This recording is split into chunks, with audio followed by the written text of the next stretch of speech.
Hey friends, and welcome. Okay, today we're doing an energy ritual to relieve stress and anxiety in 3 minutes. This is how can I calm myself down in 3 minutes? So, you know that feeling when stress takes over the body and your mind is racing and your chest feels tight and maybe you can't sit still? Look, we've all been there. And the truth is, stress isn't just in your head, it's actually in your body and it gets into your energy and it lives in your nervous system. In this video, I am going to explain how stress shows up in the modern world, why it can feel so overwhelming, and then I'll guide you through a super simple 3 minute ritual to reset your nervous system and to find calm anytime, anywhere. And this is especially helpful for me in the fall. I'm a Vata person. I am that air kind of person. And it is Vata season. Fall is the Vata season. So let's talk about what stress is. Stress at its core is really just the body reacting to some kind of a demand or a challenge. So this could be a deadline, it could be an argument, or it could even just be the noise of everyday life.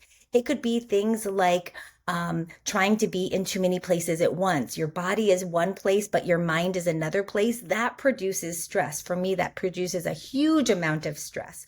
Or I put these deadlines on myself and unrealistic expectations, and then I get stressed when I'm not able to accomplish those.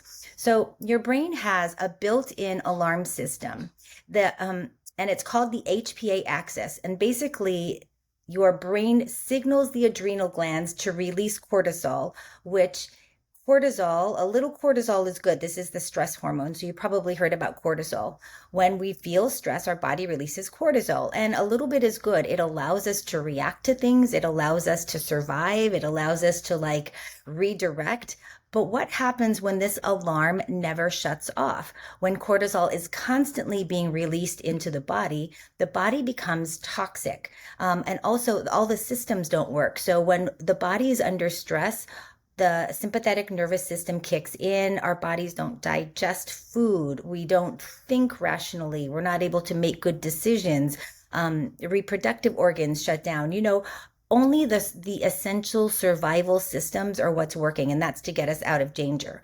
So in today's world, we're constantly bombarded by stress from parenting and work responsibilities, dealing with difficult people, dealing with, oh my gosh, having to make a phone call to Verizon or even a doctor's appointment. You can go through how many robo phone calls to get to a person, and financial stress. So all of this, the conditions that we're living with now are creating conditions of chronic stress. Our environment is actually creating us living in a condition of chronic stress, and that makes people sick. It's everything from heart disease to anxiety and depression and insomnia.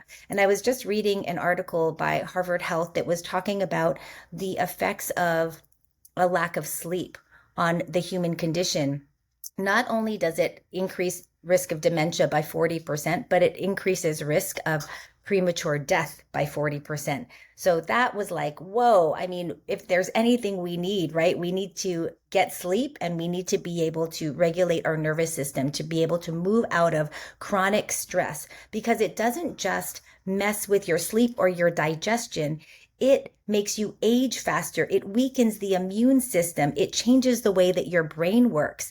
And scientists have found that this can ripple out to the future generations. So what we're looking at is stressful parents, anxious, I'm going to say stress, anxious, lead to stressful, anxious children. And while modern science has only been studying stress for about a century, humans have been practicing ways to release stress and to not live in stress for thousands of years through rituals, through breath, through movement, through touch, through connection and community. And that's what I want to share with you today. Okay, so let's do this together. It's just 3 minutes. You can stand up or sit down, but shake, shake, shake. Shake it out. Shake the arms, shake the legs. It might feel a little weird. You can bounce, wiggle, you can sway, you can do all different kinds of things. It just helps to let it all out. It's all this jittery energy that we're just letting out, shaking, shaking, shaking, about 30 seconds. If you want to play your favorite music, that would work really well too. Okay, and then find some stillness. Take your arms across the chest, and we're just brushing down. So we go from this shaking all the extra energy, and we know this just by watching our animals, right? They do the same thing.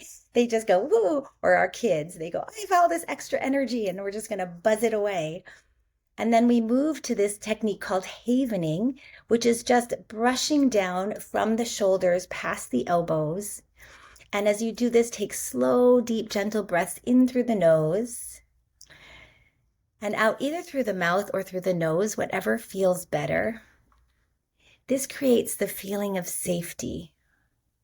Now, for us to get back into parasympathetic nervous system or into the rest and digest part of our nervous system to reduce the stress or eliminate stress, we have to feel safe. Now, often we don't allow ourselves to feel safe. So we have all of these external factors going, oh, boom, boom, boom, you're not safe, you're not enough, you're not this, you're not that. And we have to turn all that off and say, oh, right here at this moment, I am safe. Right here at this moment, I have everything I need. Just a few seconds, 30 seconds. You're giving yourself almost this calming bath or this big gentle hug. You might even say, I got this. Or everything's always working out for me. Now, I am also a huge practitioner of affirmations, and with affirmations, for them to work, you have to feel them. So it can't be just like something like, oh, I am abundant, and then, but not really believing it. So I like a hand on the heart, a hand on the belly, or 2 hands over the heart, depends on how you feel. For me, I feel tension in my belly. So if I put one hand on my belly and I just rub it or I pat it and I exhale, let go of any tension that might still be left in my body. I can pat it out of my belly, literally, okay? So then we'll choose our affirmation. And it could be something like, as you breathe in, I choose peace. I choose presence. As you breathe out, I release what no longer serves me, or I release what I don't need. Inhale, I choose peace. I choose presence. I choose love. Exhale, I release fear. We're always moving from love or fear. Those are the 2 dualities. And what we're doing is training ourselves to operate more from the state of love than from the state of fear. Because when we make choices and we choose our actions based on fear, for me, they don't usually turn out very well.